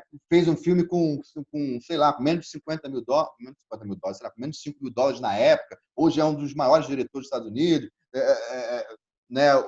Kubrick, né? Deus para mim, Stanley Kubrick, né? Fez o seu primeiro filme altamente independente, diretor, fotógrafo, era tudo no filme, né? Fez um filme de guerra que ele cavou a varanda dele lá e conseguiu construir um filme como se estivesse sendo de uma guerra, ele só filmava ali. É a criatividade, desde sempre, não tem nada a ver com nada além da criatividade. Uma câmera na mão, uma ideia na cabeça, né? É, coisa do Glauber, só que naquela época, voltando até uma outra fala, da questão do autoral, né? É que você tinha você estava querendo inventar um conceito, né, de narrativa cinematográfica. O Glauber, que a galera do Cinema Novo fez, foi fantástico, um importante movimento que, inclusive, influenciou boa parte do mundo, né? E claro aqui, tem gente que fala de alguns manifestos que vieram a partir do que a gente fez aqui, mas não vamos entrar nisso, não. Ou seja, a criatividade sempre esteve à frente e todos os grandes caras que tiveram, nenhum deles começou com um mega financiamento para ser hoje o que é. Ou seja, vem a partir Mas, Marcelo, você não acha que força motriz de produção. Você não acha que essa coisa da criatividade é maravilhosa? Pessoas criativas não tem um problema de não saber vender também? Assim, tem roteiristas, artistas que são maravilhosos, mas no Brasil a gente tem esse problema, né? O cara tem que ser vendedor, ele tem que ser administrador, ele gestão. Você não acha que isso pesa pro cara que é criativo, na verdade? Então não tem esse buraco, acho que, no mercado brasileiro? Total, a gente não tem. A gente tem esse discurso de... Fabrício, depois me corrige aí se eu estiver fugindo muito da tua pauta, da pergunta. Imagina, vai. Mas, assim, a gente tem uma coisa de produtor executivo aqui no Brasil, né? Que a maioria dos produtores executivos são os donos de produtora. E a gente, no mercado comercial, mesmo mercado de venda, essa figura do produtor executivo, do agente, né? Um ator americano tem pelo menos 4 agentes. Tem um cuidando da carreira dele, que é a carreira artística, né, do roteiro que ele vai pegar. Tem um outro que, quando o cara ele entra no roteiro, ele vai olhar aquele roteiro, o que aquilo vai dar de visibilidade para a imagem dele, para que ele consiga acessar outras marcas. Tem um outro cuidando da... Ou seja, hoje com redes sociais deve ter até mais, né? Eu não conheço tão a fundo assim o mercado americano, mas até onde eu sei, com amigos meus que trabalham, é nesse formato. E os produtores executivos, que são pessoas que simplesmente viabilizam o filme. Não é o ator que viabiliza o filme, não é o diretor e muitas vezes não é o produtor. É o produtor executivo, que é o cara que faz a grana, que é o começo de tudo, né? Você tem lógico que tem que ter uma puta ideia boa, que esse produtor executivo dá um jeito para que isso ganhe mercado, para que isso chegue na marca e a marca patrocine. Um dos cases mais fantásticos que existe de valor agregado de produção executiva, acredito eu, que é o House of Cards, né? Que é um produto original Netflix. Mas não, tem 120 marcas envolvidas no House of Cards. São 120 marcas. Desde a roupa que o Frank Underwood usava, a roupa da mulher, e como esse produtor executivo é assim, como hoje, né? Porque não tem muitas vezes são pessoas ali administrando isso, trazendo recursos para o filme. E um dos cases um dos sócios, né? Um dos sócios do House of Cards, um dos sócios das produtoras, é a IBM. Né? Um tanto que você vê muito nas primeiras temporadas o Frank, as pessoas mais importantes usando BlackBerry, né? E é isso. E aí chega uma hora que o produtor executivo propõe de ter um iPhone, né? De trazer a Apple, não sei lá, que quer botar uma puta grana, assim, era uma puta grana mesmo, e é lógico que o cara ganha porcentagem, então eu queria muito que acontecesse aquilo. E aí o artístico vira para a galera, o artístico não, a galera da IBM fala assim, que absurdo, como é que você vai botar? Eu estou botando a puta grana aqui desde o começo, e agora você vai querer botar outra marca? E aí o produtor executivo vira e fala que assim, não, o que a gente vai fazer, na verdade, a gente trabalha com uma série que está trabalhando de relações reais, de uma coisa contemporânea, né, e de relações reais. Você vai inviabilizar, você vai dizer que não existe esse telefone, que hoje realmente é uma febre mundial. Aí o cara, mas é lógico que eu vou, não sei o que lá. E aí o cara vira que assim, o argumento dele o que a gente vai fazer para você entender é um posicionamento de marca. É isso que a gente vai fazer com a IBM. Os melhores, o presidente, os grandes senadores, todas essas pessoas, elas usam BlackBerry, porque é um status quo. Agora, os subs, os abaixo, eles vão estar usando iPhone. E assim a gente posiciona a sua marca, o BlackBerry, esse telefone, como um dos telefones mais importantes. Só um parênteses, o Calda, só um parênteses em cima disso. É uma matéria ontem, cara. Bom, provavelmente quem está ouvindo a gente já deve ter assistido. Se não assistiu, assista um filme chamado Na Natureza Selvagem. Por que eu estou falando desse filme? Para quem assistiu esse filme, é um filme que foi o final dele, ele é rodado no Alasca e tem um ônibus onde o protagonista vive por um tempo dentro desse ônibus. E depois que acabaram as filmagens, aquele ônibus ficou lá e virou ponto de atração turística. Ao ponto de tanta pessoa visitar o local que, como é um local um pouco inóspito, em função de questões de segurança, o governo falou, tem muita gente indo para lá, a gente tem que tirar aquele ônibus de lá. Não, as pessoas desaparecem, as pessoas estão desaparecendo como um menino, né? Não, O rio que sobe e a pessoa não consegue. E a pessoa não consegue passar o rio exato, Fabá. E os caras mobilizaram um helicóptero, puta coisa, para tirar o ônibus e deixar num lugar seguro. Pra você ver como que o audiovisual pode fomentar uma indústria sem querer. Indústria do turismo, indústria de hotelaria, uma indústria de um local numa cidade, um bar, um restaurante onde foi gravada uma cena famosa, né? E como que as marcas precisam embarcar isso. E no Brasil eu sinto que isso não é tão realidade, né? Enfim. Sex and the City tem o roteiro Sex and the City, né? Uma época, assim, eu lembro das marcas, os bares onde elas iam, mas existia um roteiro, né? Sex and the City. Nos Estados Unidos tem muito, em vários países do mundo tem, assim, filmes marcos que as pessoas vão visitar, um turismo, né? Turismo do cinema. Há 8 anos atrás, 8, 9 anos atrás, a gente produziu uma série de viagens que era exatamente isso. Você viajava em locações importantes, aonde a Madonna gravou o clipe em Viena, aonde foi a casa dos atores de Barrados no Baile em Los Angeles, e isso realmente é um turismo, assim, né? Viabiliza, porque a gente não entrou muito nesse lugar também do audiovisual enquanto atração turística, né? Que, na verdade, aí a gente sai até daquele valor de 70% que você falou, o Fabrício, e aí você não tem ideia do que isso pode virar para aquela cidade enquanto ação global aí, né? Porque a gente pode falar português, mas hoje a gente tem produções americanas sendo filmadas no Brasil, né? Netflix já filmou, Black Mirror foi filmado por aqui, né? O Keanu Reeves acabou de filmar em São Paulo, um filme, uma série dele. Então, assim, a gente não está nem falando sobre isso, que abre uma importância, né? Havaí ganha um monte, o americano inventou meio que o Havaí ali nesse status quo, né? Com o cinema. E assim a gente consegue realmente também desenvolver outro processo de economia local que vai para além, né, daquela obra que você fez uma única vez que está sendo vendida para o resto da vida.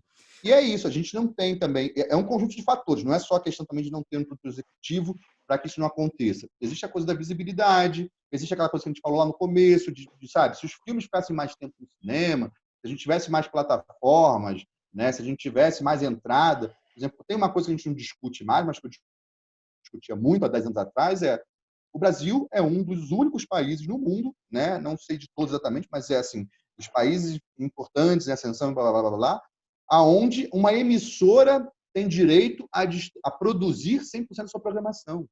Nem emissora estatal no resto do mundo aí, na Europa, né, ela produz 100% da sua programação. Por que ela não pode produzir? Porque ela tem que fomentar um mercado interno. Por isso que a gente por isso que a gente está atrás da Argentina, por isso que a gente está atrás do Chile, por isso que a gente está atrás de todo mundo, no final das contas. Né?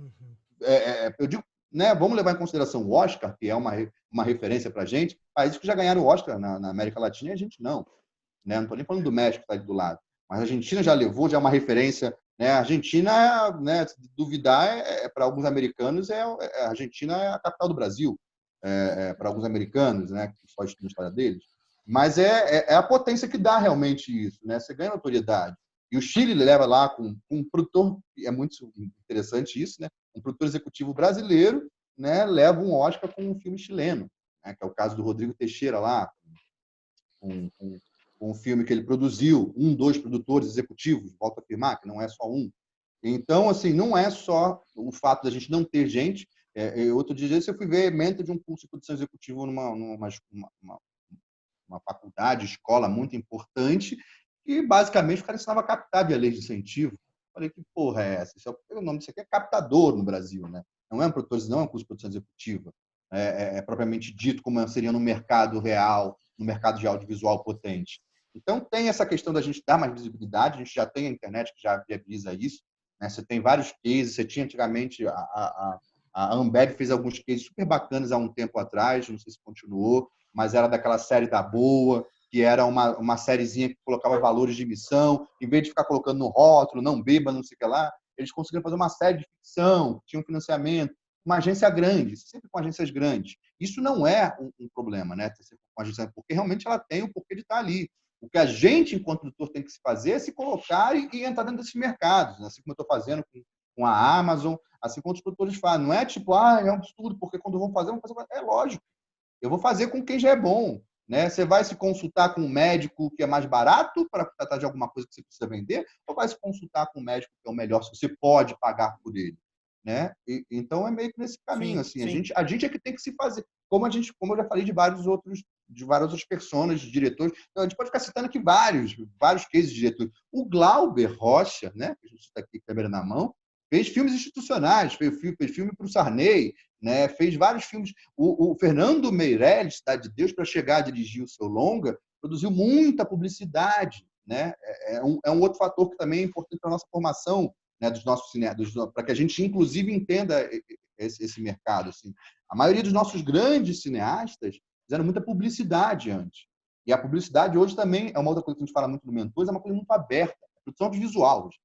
É contar história, né? O Kubrick falava uma coisa muito interessante, ele tem inveja do comercial de Nescafé, né? O Stanley Kubrick, que é um gênio, que ele dá uma entrevista que ele fala isso uma vez.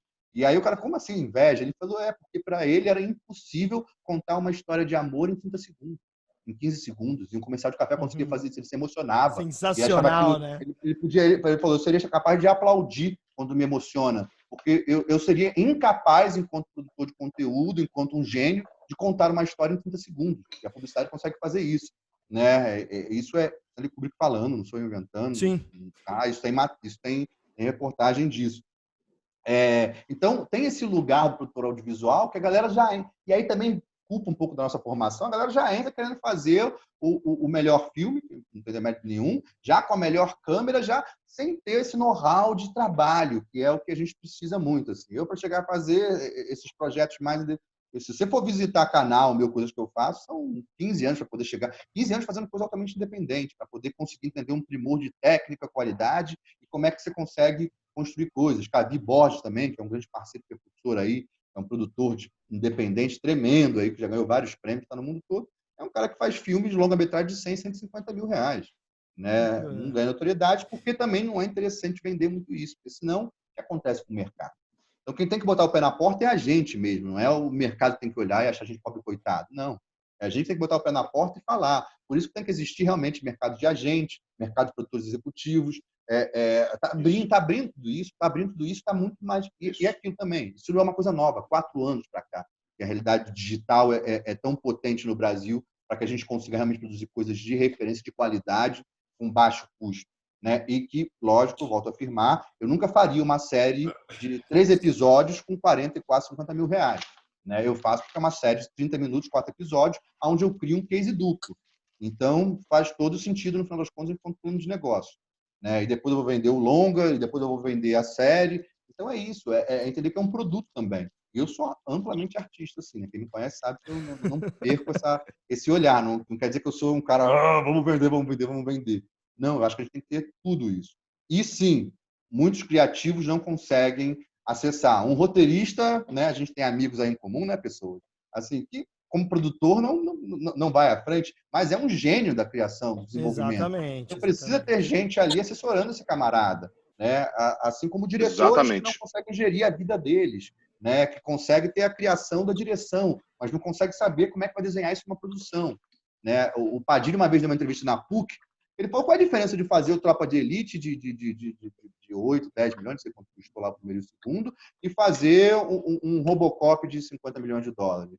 Né? Ele falou que assim, uma das coisas mais que definem essa coisa do custo é, você está numa mesa, tem um diretor, você vai contar a história do teu filme lá, né? Já com algum storyboard, alguma coisa. Você está numa mesa, né, com 20 pessoas anotando as coisas que está falando, e você idealizou, você não pensou como é que vai fazer, idealizou que o Robocop vai vir de uma bola de fogo do céu, que vai rodar, que vai bater na água, que vai ficar duro, que aquilo vai se transformar. Quando você conta essa história aqui no Brasil, você tem que se virar como diretor e se virar e pensar como é que você vai fazer isso. Quando você está com um filme de uma produção desse tamanho, você conta essa história, vão ter 20 pessoas anotando e vindo com 10, 20 possibilidades de você fazer isso. É isso que o dinheiro faz. Que maluquice, né, cara? Que coisa incrível. Isso o Padilha dá uma entrevista que é fantástica, inclusive, quem puder assistir depois, Padilha. Então o quê? Tá no YouTube a entrevista do Padilha? Tá no YouTube. Assim, okay. É fantástico, assim, que ele coloca de uma forma muito clara e honesta essas relações dele também. E é um cara também que avança, né? O Tropa de Elite 2, por exemplo, acho que não sei nem se tem incentivo de governo federal. Tem, não sei do federal, mas teve público, teve incentivo público. Eles misturaram diversas leis, foi municipal, estadual, federal, porque eu estudei o pagamento dos tropas. E o 2, eles conectaram, cara, foi um trabalho de produção executiva primoroso, assim, de conectar a captação de tudo que é ponte, os captadores, é incrível. Você vê aquilo e fala, caramba, é uma obra de engenharia a captação do Tropa 2, é incrível. Que o Padilha, ele vem desse mercado, ele vem desse lugar da Bolsa de Valores, né? Então ele consegue realmente criar essa concepção, tem investidores, tem pessoas que investem mesmo no filme, e audiovisual, assim como o teatro, dá retorno, assim. Você pega o menino aí, não sei o que ele vai fazer mais da vida aí, o careca, o Paulo Gustavo, porque é absurdo, assim, né? Ele é um fenômeno, né? Daqui a pouco vão ter que, como diz lá no Choque de Cultura, vão ter que fazer filme do Paulo Gustavo sem o Paulo Gustavo. Hugo Flores, da Avanço, sua pergunta, meu querido, depois Fabá, Casão, e aí vamos para o encerramento. Vai lá. Carlos, queria falar que agora, como a gente tem uma tendência aí a aparecer cada vez mais plataformas de streaming por aí, o que é bom. E aí aqui no Brasil, como a gente ainda o pessoal assiste muita TV ainda, mas parece que é uma tendência mundial, mas eu não vejo tanto aqui no Brasil, que é cada vez menos a TV. Com a chegada do streaming forte aqui, que está chegando por agora, a TV... Como é que a TV sobrevive a essa parte do audiovisual, que ainda é tão forte aqui no Brasil? Vai todo mundo virar streaming. Você acha que vai acontecer esse movimento? O streaming vai dominar mesmo? O que acontece com a TV aberta nesse sentido? Ela acaba? Ainda vai demorar aqui no Brasil, né? Não sei se acaba, na verdade, ela não acaba, porque ela é uma ela tem uma base grande ainda, né?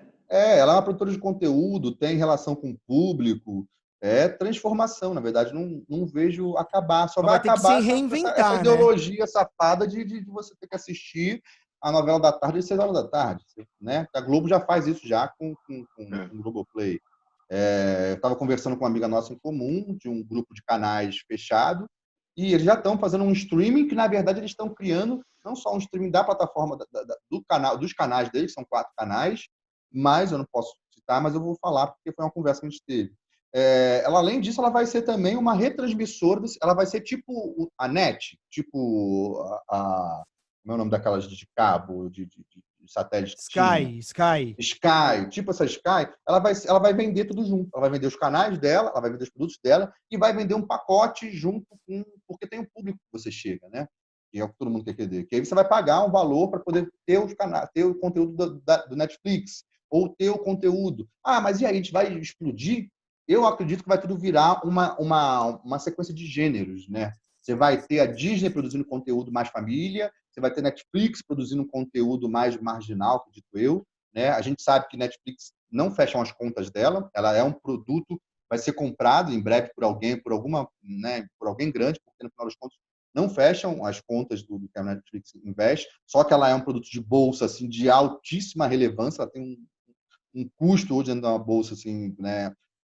Em breve vai ter alguma grande telecomunicação comprando, vocês vão ver isso aí, não vai demorar muito tempo, né? Mas assim, o que vai acontecer é isso, são essas parcerias e a galera vai estar sempre se reinventando. O capitalismo não morre, né? Precisa se reinventar. Mas você acha que as produções de streaming, principalmente questão de financiamento de produção, o que o streaming está financiando vai substituir o financiamento público? Não pode, não deve. Boa. Não deve. Inclusive, né, tem que também ser taxado, porque eles são tudo, no final das contas. Eles são plataforma, eles são produtores, são distribuidoras, né? Tem que se taxar sim. Falando de política no Brasil é sempre complicado, né? Eu, sinceramente, eu falo isso enquanto uma guerra veemente de legalidade, mas se eu for conversar com grandes produtores amigos meus, não é bem isso que a gente também acha. De repente, é mais interessante a plataforma.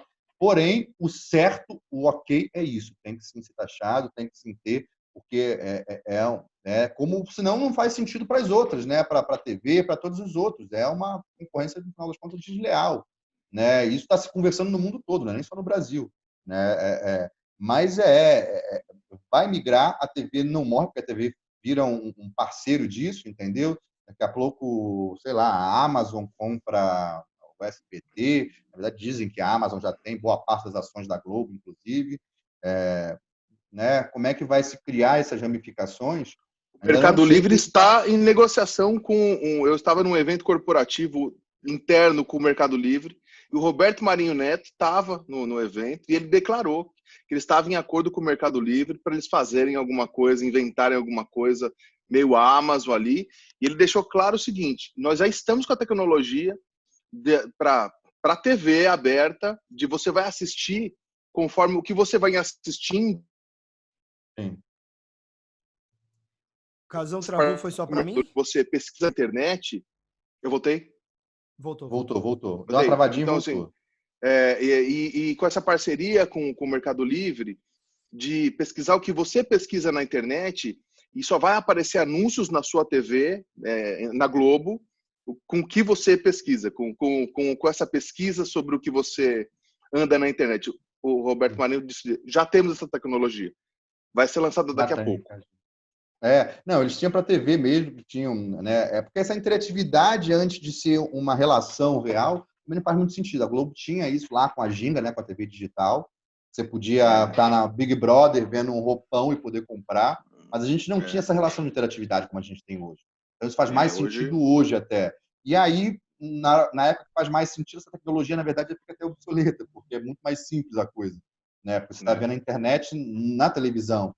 A Globo, como toda grande, às vezes faz grandes investimentos, mas ela tem aí sim essa tecnologia, que eu não sei nem se vai ser essa tecnologia que vai ser usada, porque eles têm há muito tempo. Como é que vai ser isso? Porque o Mercado Livre automaticamente já poderia fazer isso. E essa relação de comercial e tudo mais vai realmente alterar, sim. Vai ter que ser menos invasiva, vai ter que ser mais... Tudo personalizado, né? Mais personalizado, né? Hoje a internet está mostrando aí que tem várias formas de ações, né? 3 segundos, agora no YouTube já invade no meio do nosso vídeo, que é um caos, né? Tá ficando meio Globo, daqui a pouco vai outra plataforma que você não vai ter mais a invasão de uma publicidade no meio do vídeo, aí vai ganhar do YouTube, e assim vai. Ninguém fica potente a vida inteira. Mas a TV não morre, a TV acho que vira parceira aí, se redialoga. A maioria dos canais já tem suas plataforminhas já, né, de VOD, inclusive os canais Cabex brasileiríssimos já estão se estruturando para isso. Hoje já existe, para quem entende um pouco de tecnologia, né? Hoje já existe a gente tem o Wix, né? Para quem produz, para quem sabe, que é como você monta um site. Qualquer pessoa pode montar um site via Wix. Hoje já existe um Wix para montar um Netflix, um VOD. Então, isso vai ser muito comum. A gente já tem hoje o Afroflix, que é um Netflix brasileiro só para negros.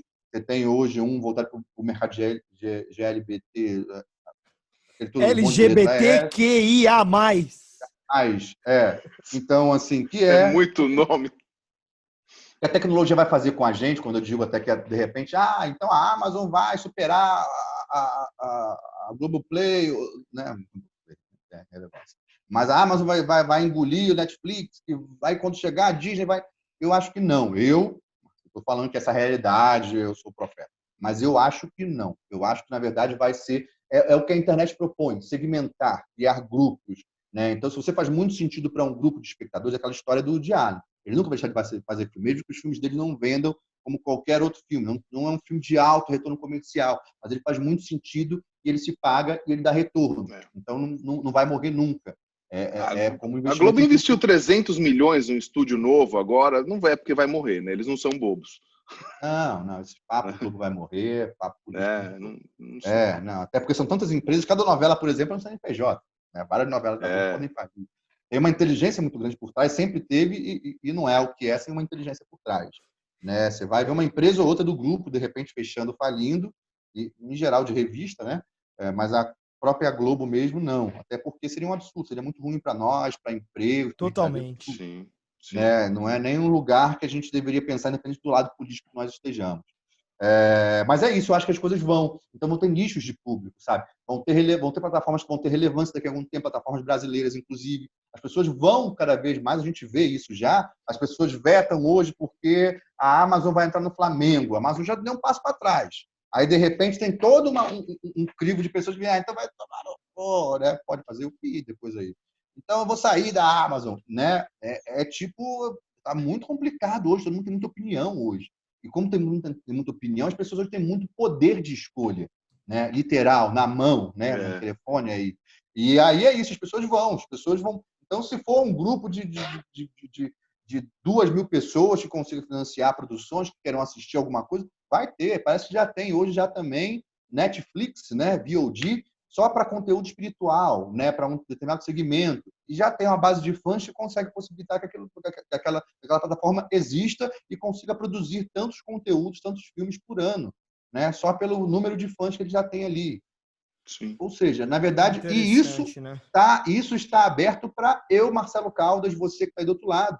Porque você tem um Wix que produz isso. Você paga pela quantidade e pelo volume que você tem. Né? Se você já é um produtor, você tem vários amigos que já estão montando isso.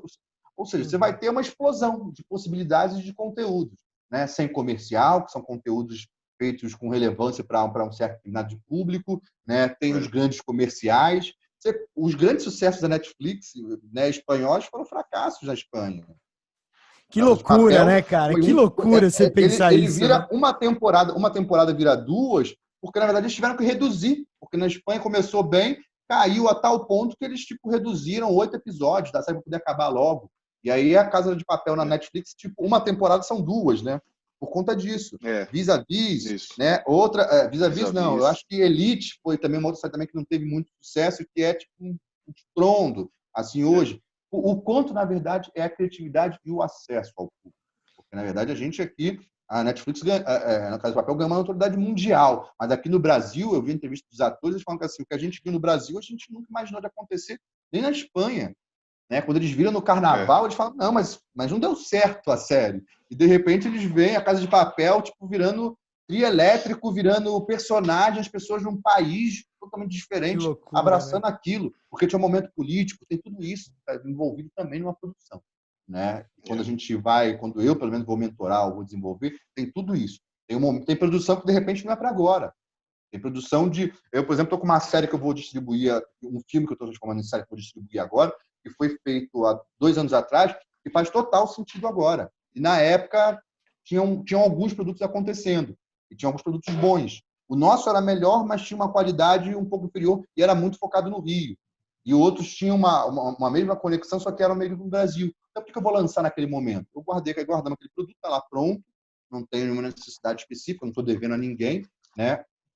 E agora vai fazer todo sentido. E aquelas que naquele momento estavam lá, explodiram, foram, e agora eu vou vir com um produto como série, e está com um valor muito mais interessante no mercado nesse momento, né, por conta de vários fatores, do que naquele momento. Então, tem o fator roteiro, tem o fator momento de mundo, tem todo um fator a ser pensado quando você vai desenvolver uma venda de um produto e pensar também a produção executiva dele. Tem um colega meu, ele tem uma banda, agora eu não lembro o nome da banda dele, mas é muito boa. Os caras, inclusive, tem bastante público. E o Rick Bonadio decidiu agenciar essa banda.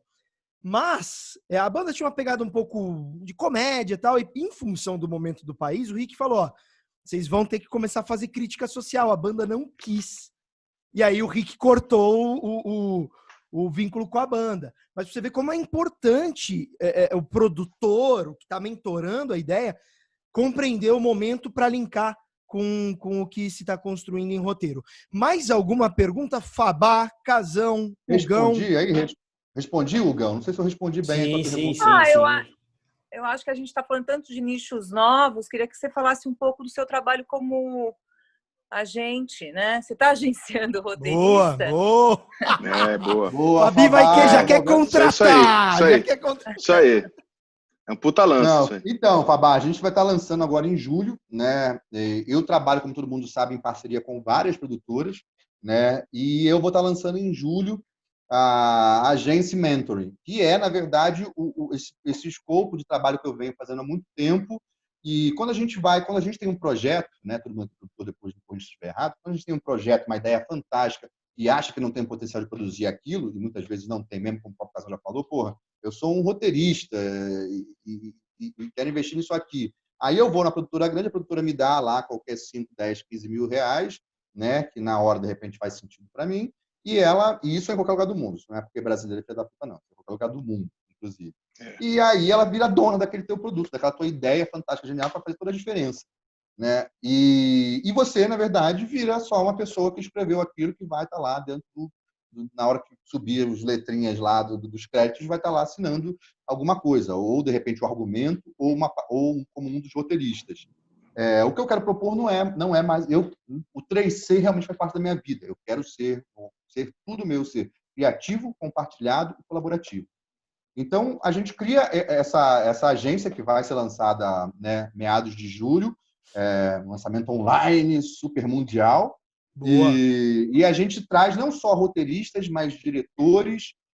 A gente vai agenciar não só roteiristas, mas diretores, atores que tenham projetos.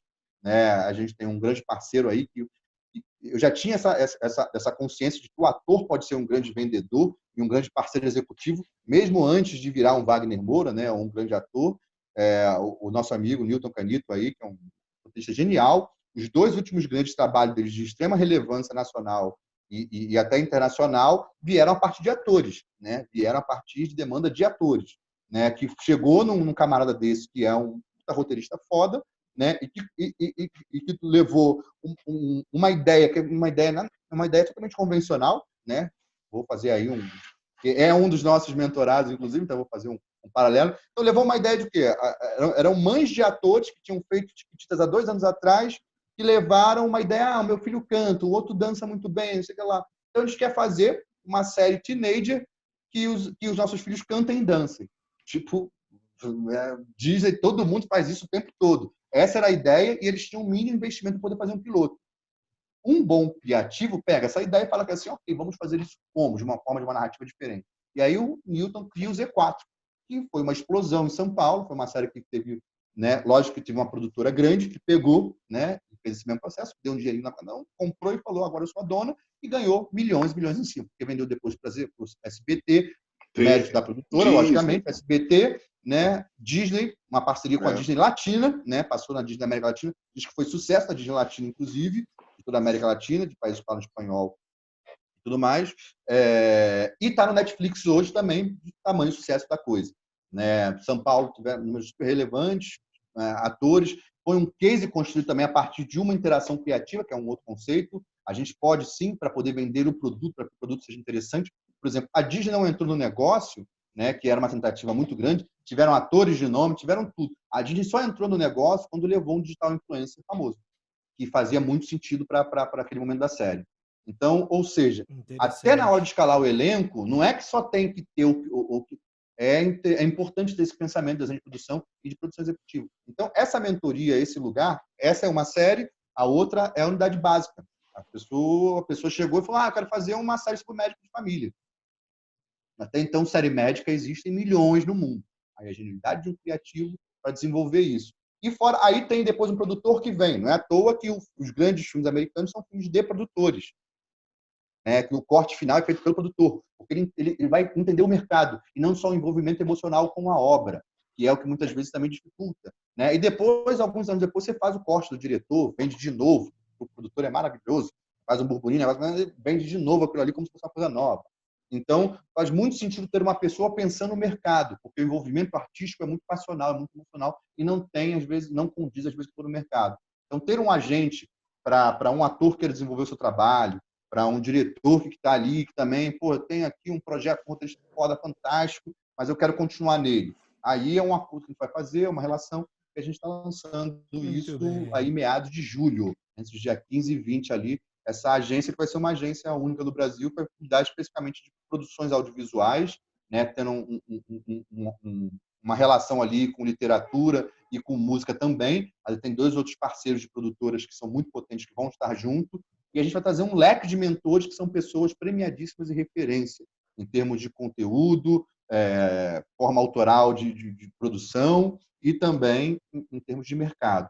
São pessoas que vão fazer total diferença, que são parceiros, né? Ninguém é o compartilhado colaborativo para que isso cresça, para que isso evolua.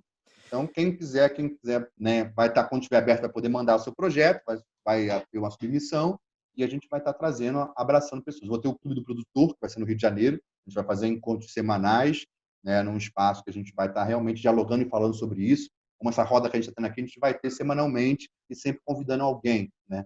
Bacana estar no Rio, é isso que é mais fácil. Né? Boa parte da galera está no Rio de Janeiro, né? Ou em São Paulo, que é perto. E assim eu vou lançar a agência Mentoring, para que a gente consiga, e com o nome de holding, né? No conceito de holding, não no conceito totalmente capitalista, extremamente, mas no conceito de holding que a gente vai se associar a projetos, né? Então, vão ter custos aí totalmente diferenciados para mentorias e para a produção de roteiros, se for só uma ideia, ou para agenciamento e administração de carreira, né? Seja do diretor, e não fica só no agente convencional, porque eu também sou amigo de vários agentes e não estou querendo roubar o lugar de nenhum agente. Os agentes vão continuar existindo, aqueles agentes de atores, né? Eu entro num outro lugar, eu entro no lugar de agenciamento para produção de conteúdo, coisa que esses agentes não conseguem fazer, porque já é muito difícil administrar carreiras, né? Estar vendendo de ator para emissoras o tempo todo, blá, blá, blá. Então, o que eu pego é um outro nicho. São essas pessoas que querem se produzir, querem se colocar no mercado, assim como eu fiz ou como outras pessoas, como você também fez, Fabrício, com a tua série aí, que vai bombar sobre o câncer. Realmente construir essa relação e unir pessoas para isso, né? Aí a relação com investidores, com pessoas que façam sentido, entender aquela obra, o momento, a gente vai discutir muito sobre o teu projeto para a gente poder avançar nele e entender quais são os melhores mentores para você naquele momento. Muito bem. Caudilho, a gente está com o tempo extremamente estourado. Aliás, esta já é a segunda parte deste episódio, porque eu vou dividir em dois. Esse podcast vai ficar dividido em dois, então eu vou lançar em duas etapas, mas vai no mesmo dia. Cara, fala mais como da cobra. O Caldas, você tá louco? Que o homem da cobra. Mas ok, é conteúdo, né? Conteúdo. Cara, em um minutinho, eu gostaria de... antes da gente... Depois a gente tem o nosso quadro, que é um quadro também, que é o Curtinhas do Convidado, para encerrar. Mas antes de ir para o quadro, eu quero só que você me fale em um minuto, rapidamente, sobre esse fenômeno da volta do drive-in por causa da Covid. Como é que você está vendo isso em um minuto? E aí a gente vai para o quadro Curtinhas do Convidado.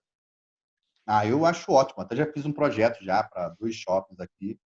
Eu acho que a gente tem que realmente proporcionar ações de interação. Não pode parar nada, não pode morrer, né? Eu sempre quis que tivesse esse retorno do drive-in. Acho uma coisa, né, gostoso, passionalmente, né? Gostoso assim de se estar, de relação de você assistir um filme junto. Ou seja, tem várias interações que são interessantes, né, de um drive-in, não só o fato de ir para o seu carro ver um filme ali, né?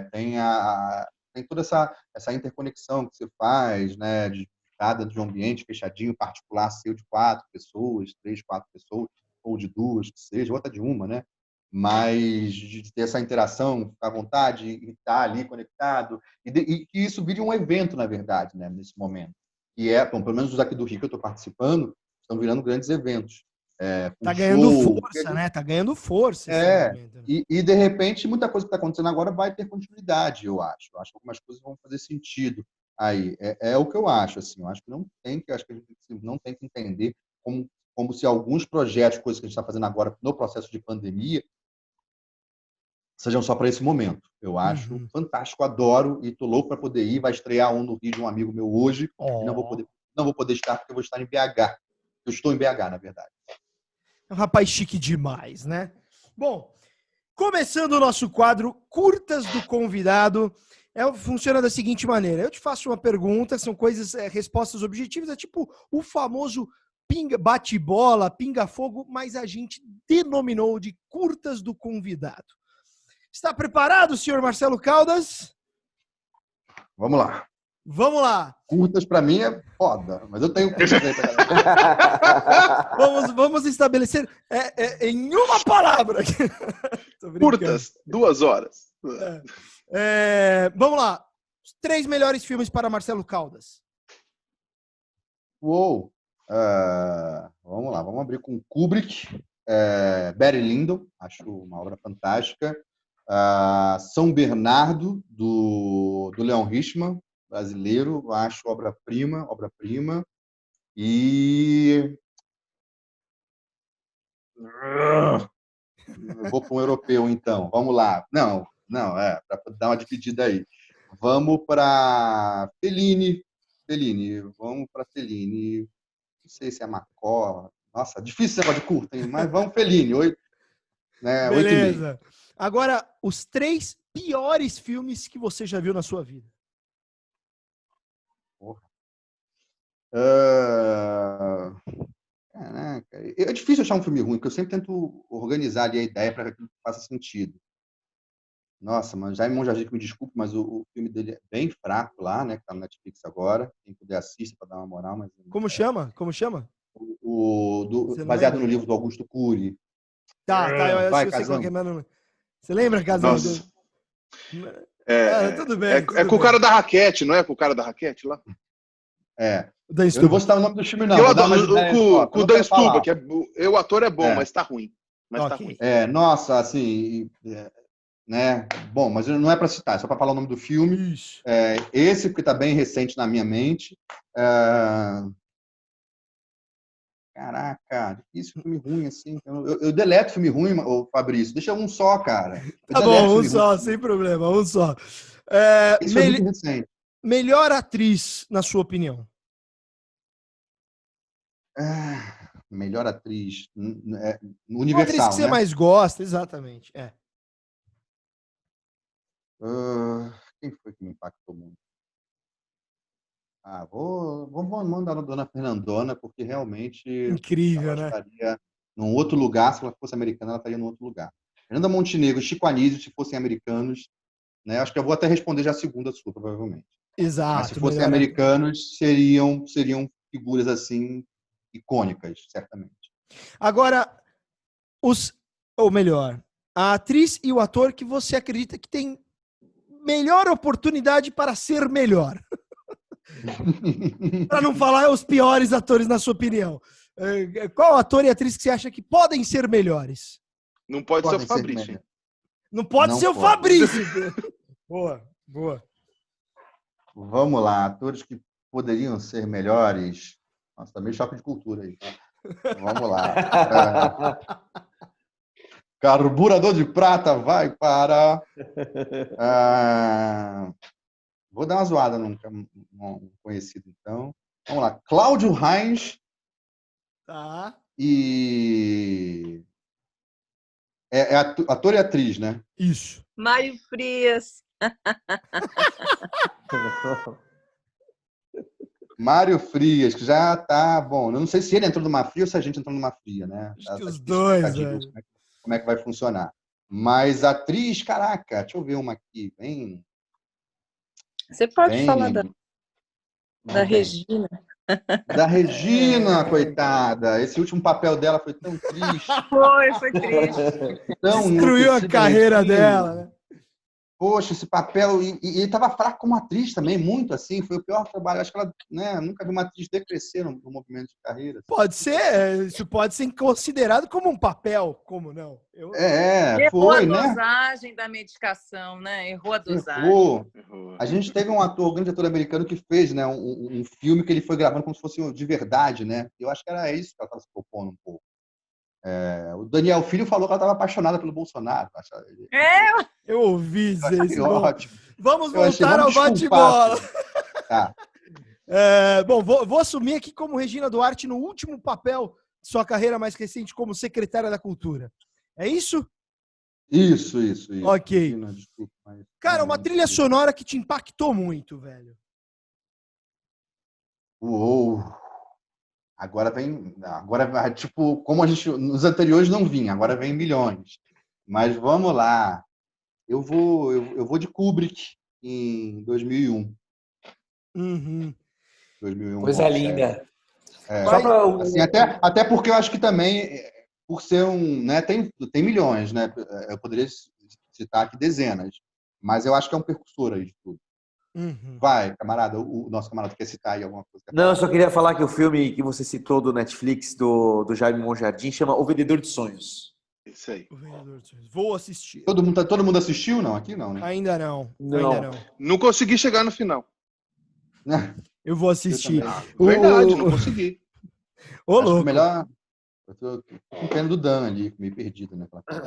Bom, eu assisti a peça também, muito ruim foi. A peça do livro foi. Não vi. Não merecia isso. Eu acho que eu li o livro, se eu não me engano. Bom, um filme que você recomenda, o do Jaime, você falou que você não gostou, mas falou para o pessoal assistir. Um filme que você recomenda para as pessoas não assistirem de jeito nenhum Você vai falar, cara, não assista, não faça isso com a sua vida. O tubarão de 3 cabeças. O tubarão de 3 cabeças não se... Marcelão, Nunca nem vi isso aí. 3 países que são os países que, no seu entendimento, têm as melhores produções de audiovisual ever. Bom, não dá para não colocar, né? Estados Unidos da América, não dá para não colocar.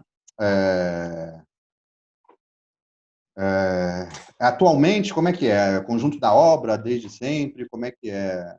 Não, como é que é essa pergunta? Vamos eleger atualmente, como você quiser. Você fala, pô, esse país é da Argentina, eu gosto muito do que se produz lá.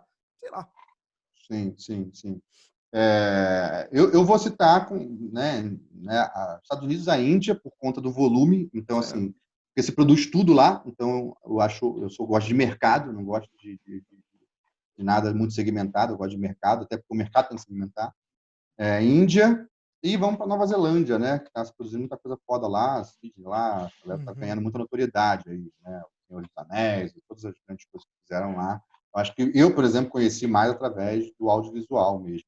E eu vi algumas produções da Netflix que eu achei fantásticas, que também me inspiraram muito enquanto produção. Que eu fico vendo o filme, né? Pensando por que ele fez, como é que fez, o quanto usou de uma locação. Eu fico assistindo o filme e vendo desenho de produção. Então tiveram duas séries que não foram produzidas, de americano produzindo na Austrália, em Sydney, que realmente fizeram muito sentido para mim, enquanto narrativa e construção. Eu não vou saber. Uma delas até ganhou na segunda temporada uma excelentíssima atriz, que é a Nicole Kidman. Ok. Última pergunta do nosso curtinha de hoje. Desligue o podcast e assista...